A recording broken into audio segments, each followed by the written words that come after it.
Asi mnohí viete, že v súdnom konaní sa môžete zastupovať aj sami.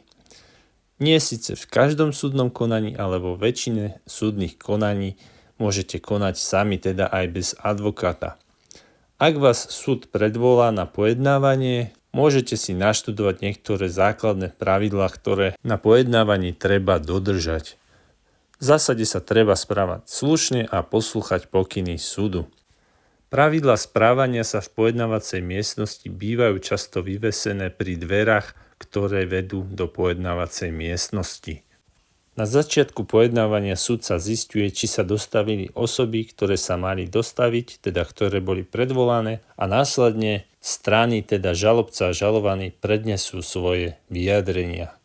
V tomto štádiu sa môžu tiež vykonať dôkazy, teda vypočujú sa nejakí svedkovia alebo sa predložia nejaké listiny, no a potom následujú záverečné reči. Pojednávania bývajú v zásade verejné, teda môže na ne prísť ktokoľvek. Sú však aj niektoré výnimky, kedy môže súd vylúčiť verejnosť z pojednávania. Ak vás zaujímajú ďalšie podrobnosti o tom, ako prebieha súdne pojednávanie, odporúčam pozrieť si civilný sporový poriadok alebo konkrétnejšie pravidlá nájdete vo vyhláške číslo 543 z roku 2005.